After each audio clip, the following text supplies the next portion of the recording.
출애굽기 32장 1절에서 14절 말씀입니다.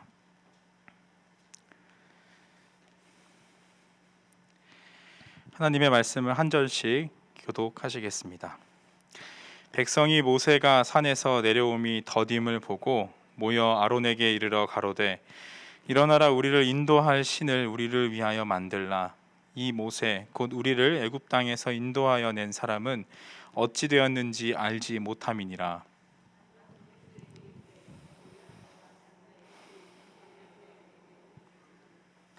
모든 백성이 그 귀에서 금고리를 빼어 아론에게로 가져오매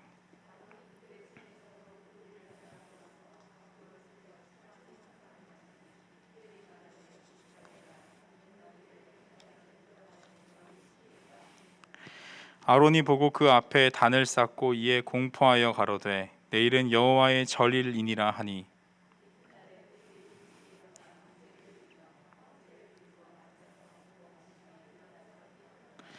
여호와께서 모세에게 이르시되 너는 내려가라. 내가 애굽 땅에서 인도하여 낸 내 백성이 부패하였도다.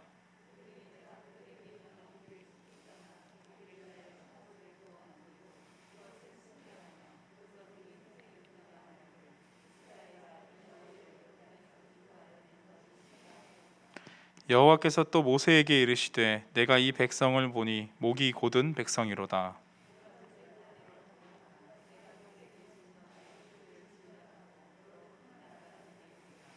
모세가 그 하나님 여호와께 구하여 가로되 여호와여, 어찌하여 그 큰 권능과 강한 손으로 애굽 땅에서 인도하여 내신 주의 백성에게 진노하시나이까?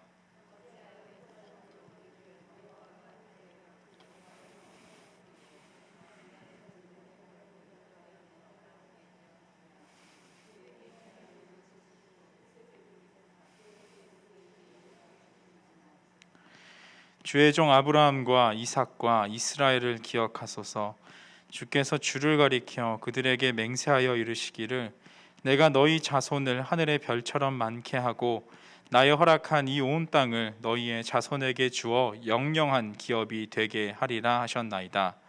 여호와께서 뜻을 돌이키사 말씀하신 화를 그 백성에게 내리지 아니하시니라. 아멘. 오늘 코로나 4단계가 발표가 되었습니다.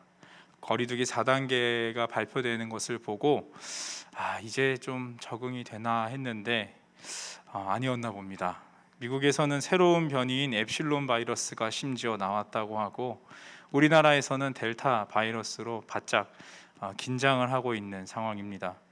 계속 불편하시겠지만 지금까지 잘 하셨던 것처럼 나와 이웃을 위해서 방역 수칙을 잘 지키고 조심하면서 곧 안정적인 국면 회복되기를 함께 기도해야 할 것 같습니다.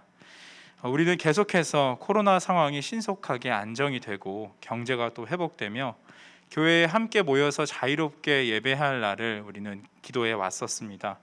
그런데 이번 경우처럼 변이 바이러스가 막 생겨나고 그 기도 제목이 빨리 이루어지지 않는 것처럼 보일 때마다 우리는 큰 탄식을 내세울 수밖에 없는 것 같습니다.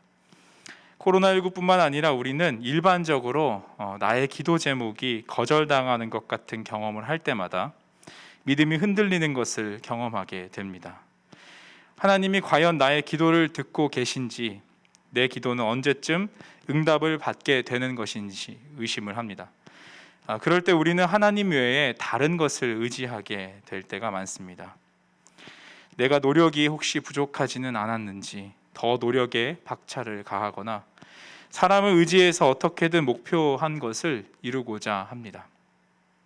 그러나 오늘 우리가 읽은 출애굽기 32장의 말씀은 오늘 우리에게 이런 이야기를 전해줍니다. 하나님은 자신의 뜻을 돌이키시는 한이 있더라도 우리를 위하시는 분이다. 심지어 하나님은 우리가 실망해서 하나님 외에 다른 것을 우선순위로 삼아버리는 그런 순간에도 하나님께서는 우리를 우선순위로 삼으셔서 우리가 돌이킬 수 있게 진력을 다하시는 분임을 깨닫게 합니다. 출애굽기 32장에서 이스라엘은 하나님의 부재를 경험했고 순식간에 그들은 자신들의 탄식을 금송아지로 바꾸어서 표현합니다. 하나님은 이들의 행동을 벌하시기로 작정하셨지만 모세는 이것을 중보함을 통해서 하나님의 뜻을 돌이키게 합니다. 비록 이것으로 심판이 완전히 면해진 것은 아니지만 하나님께서는 이들에게 다시 기회를 주십니다. 이 시간 이와 같은 하나님의 돌이키심이라는 하나님의 놀라운 긍휼하심을 통해서 비록 우리의 기도가 속히 응답받는 것 같지 않지만 하나님의 일하심은 계속 우리를 향해 있다는 사실을 깨닫게 되시는 귀한 시간이 되기를 축복합니다. 이러한 하나님의 돌이키심을 제대로 이해하기 위해서는 황금송아지 사건 앞의 이야기의 맥락들을 다시 복기할 필요가 있습니다. 출애굽기는 크게 두 가지 주제로 기록되어 있다고 볼 수 있는데요. 전반부는 출애굽 그 자체에 대한 이야기가 있고요. 후반부는 성막을 건설하는 이야기가 등장합니다. 출애굽기라고 하면 보통 이스라엘 백성이 모세의 리더십 아래에서 출애굽하는 이야기들을 떠올리게 되지만 그와 못지않은 분량으로 성막 건설 이야기가 등장한다는 것이 놀랍습니다. 그만큼 하나님은 이스라엘 백성들을 인도하실 뿐만 아니라 지속 가능한 방법으로 그들 속에서 함께 살아갈 준비를 하는 것을 중요하게 생각하셨다는 것입니다. 그것은 바꿔 말하자면 오늘날 우리를 선한 길로 인도하실 뿐만 아니라 우리 안에 함께 하시려고 하나님께서는 부단히 노력하신다는 것입니다. 그래서 하나님의 동행, 하나님의 함께 하심이라는 주제가 중요한 것입니다. 그런데 그 정말 중요한 성막 건설 이야기가 중단되는 것 같은 분위기가 오늘 32장에서 34장에 걸쳐서 등장합니다. 이 성막 건설 이야기가 중단된 원인은 바로 황금송아지 사건 때문입니다. 사실 이 사건은 겉으로만 보면 굉장히 이상한 사건입니다. 이스라엘이 광야를 막 정처 없이 떠돌다가 정말 극단적인 순간에 다다라서 이제는 하나님을 부정하고 새로운 신을 섬겨야 되겠다 한 것이라면 조금은 이해가 됩니다. 그러나 이 사건은 오히려 정반대로 가장 은혜가 충만했던 그 시간에 그 동시간대에 일어난 아주 참혹한 사건이었습니다. 모세가 시내산에서 하나님과 독대하며 이스라엘과 하나님의 결혼 서약 같은 두 돌판을 기록하는 그런 은혜의 순간에 순식간에 송아지 사건이 일어났던 것이죠. 이들은 돌판을 기록하는 40일 동안 모세의 부재를 하나님의 부재와 동일시 여겨서 황금 송아지를 만들어서 애굽에서 인도하는 신이 바로 이것이다 라고 경배하고 축제를 벌였습니다. 이 사건은 지금까지 하나님을 잘 따르던 이스라엘 백성들이 모세의 출장으로 갑자기 하나님과의 거리감을 느껴서 일어난 사건이 결코 아닙니다. 이미 이런 증상은 그 전부터 있었습니다. 하나님께서는 아브라함 가문과 한 약속을 이루시려고 저 먼 애굽 땅에서 애굽 그 자체를 인큐베이터로 사용하셔서 하나님의 자녀들을 별과 같이 셀 수 없게 많아지게 하셨습니다. 이것은 아담과도 약속하신 생육하고 번성하고 충만하라는 명령과도 같은 것이죠. 그리고 이제 하나님은 백성을 주셨고 이제는 땅을 주시기 위해서 본격적으로 행동을 하신 것입니다. 하나님은 자기 스스로를 위해서 국고성을 쌓고 주변 나라들을 노예로 부리는 자기 충족적인 나라인 애굽을 부정하시고 이스라엘에게 그런 애굽 땅이 아니라 약속의 땅 가나안으로 인도하시기 위해 출애굽을 시키셨습니다. 이스라엘이 원했던 방식이 아닐 수 있지만 하나님은 끊임없이 이스라엘에게 주심으로 주는 것으로 은혜를 경험하게 하셨죠. 그리고 결정적으로 하나님은 광야에서 이스라엘 백성들을 훈련시키시고 자신과 동행하는 방법을 가르치셨습니다. 왜냐하면 그들이 가게 될 그 가나안 땅의 문명에는 많은 우상들이 있었고 자칫하면 가나안의 풍요로움이 이 우상들로부터 온 것이라고 착각할 수 있게 만들기 때문이죠.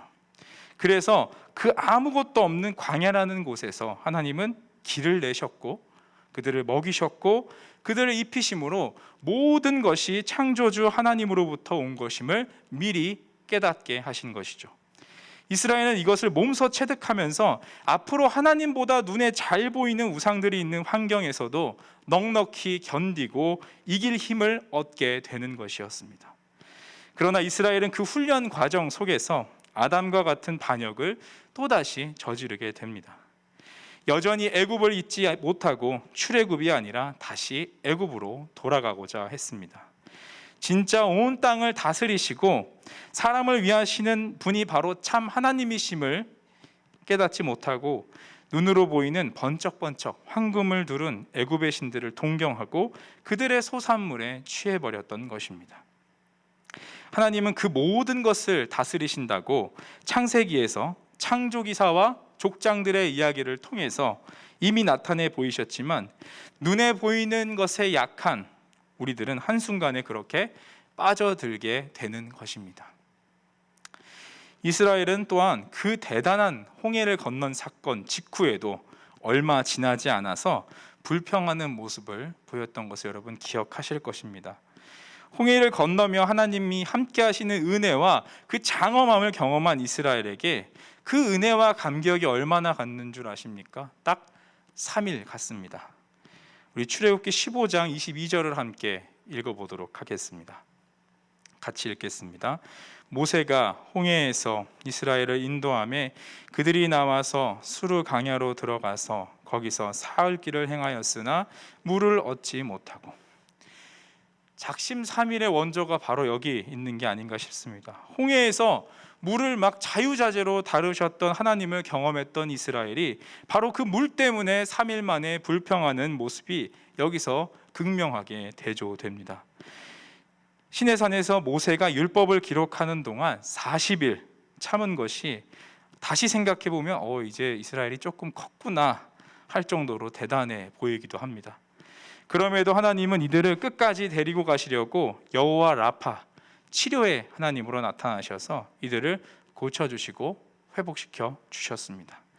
마라의 쓴물 이 사건 이후에 그럼에도 이스라엘은 계속 불평하고 모세는 여기에 대해 하나님과 이스라엘 사이에서 중보하고 하나님이 다시 응답하시는 패턴이 출애굽기에서 계속해서 반복되게 됩니다. 이런 맥락에서 오늘 금송아지 사건은 아주 이해할 수 없는 것은 또 아닌 것 같습니다. 출애굽기 32장 1절을 다시 한번 읽어보겠습니다. 백성이 모세가 산에서 내려옴이 더딤을 보고 모여 아론에게 이르러 가로되 일어나라 우리를 인도할 신을 우리를 위하여 만들라. 이 모세 곧 우리를 애굽 땅에서 인도하여 낸 사람은 어찌 되었는지 알지 못함이라. 여기 보면 모세가 식량도 가져가지 않고 산에 올라간 지 40일이나 지났기 때문에 이스라엘 백성들의 입장에서는 모세가 굶어 죽었구나라고 생각할 수도 있었을 것 같습니다. 그래서 불안감을 지우기 위해서 눈으로 볼 수 있는 신상을 만들어냈습니다. 고대 근동에 이런 황소는 힘과 풍요를 상징합니다. 그 자체로 황소가 경배의 대상이 되기도 하지만 그것은 신들의 발등상으로 활용되기도 합니다. 어떤 신이 발을 딛는 소인 것이죠. 그래서 보이지 않는 하나님이 이 황소 위에 있다라고 말했을 수도 있습니다. 그러나 이런 이유로 이들의 일탈이 용서되지는 않습니다. 왜냐하면 6절에서 뛰놀다 라는 말은 단순히 그들이 축제를 벌였다는 것을 버린 것이 아님을 보여주고 있기 때문입니다. 이것은 이방 제의와 함께 행해졌던 성적인 광란을 뜻하는 것입니다. 이스라엘은 아주 문란한 축제를 은혜의 자리가 벌어지는 바로 그 옆에서 벌였던 것입니다. 단순하게 이들이 몰라서 이런 일을 벌인 것이 아니라 시편 106편의 표현과 같이 하나님의 영광을 풀을 먹는 소의 형상으로 바꾼 것과 같습니다. 야훼 하나님을 섬기는 것에서 가나안 우상을 섬기는 것으로의 변절을 뜻하는 것이죠. 또한 1절에서 우리를 위하여 만들라 라는 표현을 볼 때 그들은 스스로 높아지려는 자만으로 하나님께 반역을 했던 선악과 사건이 오버랩되는 것을 볼 수 있습니다.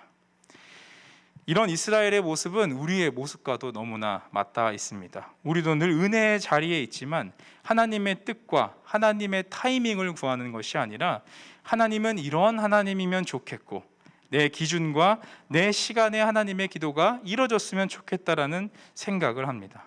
그것은 하나님의 생각을 나에게 맞추는 것이 아니라 하나님을 나한테 맞추려고 하는 것이죠. 이것은 이스라엘이 어겼던 하나님의 형상금지법을 위반한 것과 같습니다. 이스라엘에게 하나님은 40일 동안 부재한 것 같이 보이면 안 되는 분이셨고, 늘 기도를 들으시는 자판기의 하나님과 같이 늘 거기에 계셔야 한다고 생각했던 것 같습니다. 사실은 부재하신 것이 아니라 이스라엘 바로 옆에서 그들과 더 가까이 있고 싶어하는 계획을 진행하고 계셨던 것인데, 이스라엘은 그것을 보지 못했던 것이죠.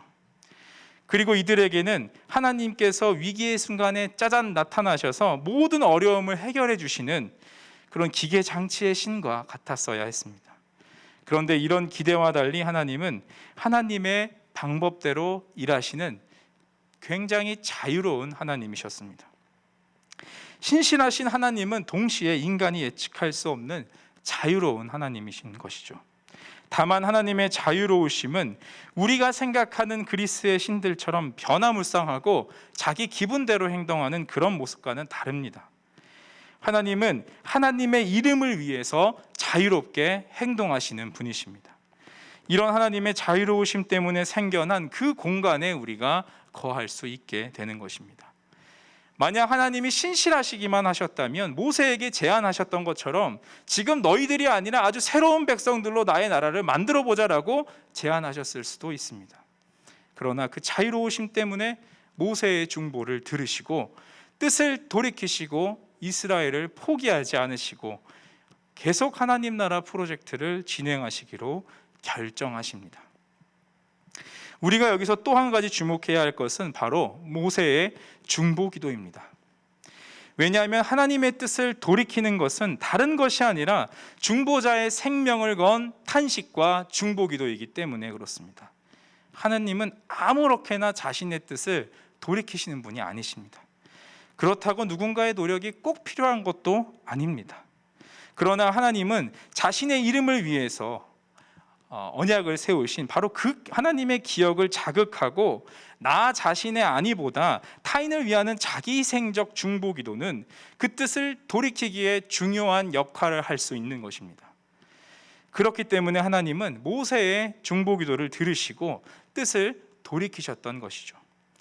출애굽기 32장 32절을 같이 읽겠습니다.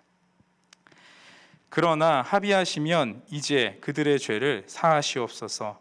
그렇지 않사오면 원컨대 주의 기록하신 책에서 내 이름을 지워버려 주옵소서. 여기서 책은 하나님의 백성의 이름을 기록한 책으로 우리가 흔히 말하는 생명책과 같습니다. 여기서 자신의 이름을 지워달라는 것은 하나님의 구원에서 자기가 빠져도 좋으니까 이 백성을 용서해달라는 간청이었습니다. 마치 예수님께서 우리의 죄를 위해 죽으신 그 희생과 같은 간청인 것입니다. 하나님의 백성은 이와 같은 모습을 요청받습니다. 왕과 같은 제사장으로서 하나님의 백성은 세상 속에서 세상을 끌어안고 하나님과 씨름하는 그런 사람인 것입니다. 예수님께서 우리 죄를 위하여 고통당하시고 죽으시고 자신을 제물로 내어드렸던 것처럼 모세와 같이 자기 민족의 죄를 자신의 죄와 같이 여기면서 회개하고 그 뜻을 돌이키실 하나님께 간청하는 것이 바로 우리의 모습이 되어야 하는 것입니다. 하나님의 돌이키심은 이런 중보자들의 기도에 의해 시작됩니다. 그렇다면 모세는 어떤 중보의 기도를 했을까요? 그 기도는 모세의 인간적인 말에 근거한 기도가 아니었습니다. 하나님께서는 모세에게 백성들의 죄를 폭로하면서 이제는 나의 백성, 내 백성이라고 하지 않으시며 이제는 너의 백성, 모세의 백성, 너의 백성이다라고 표현하십니다. 그래서 모세는 이 말에 대해서 저들은 하나님께서 돌봐주셔야 할 하나님의 백성입니다라는 것을 강조합니다. 하나님이 이미 하신 일에 대해서 강조하면서 하나님께 기도하고 있는 것이죠. 다시 한번 이 중요한 중보의 기도 내용을 함께 기도하는 마음으로 한번 다시 읽어보겠습니다. 11절을 같이 14절까지 읽도록 하겠습니다. 모세가 그 하나님 여호와께 구하여 가로되 여호와여 어찌하여 그 큰 권능과 강한 손으로 애굽 땅에서 인도하여 내신 주의 백성에게 진노하시나이까?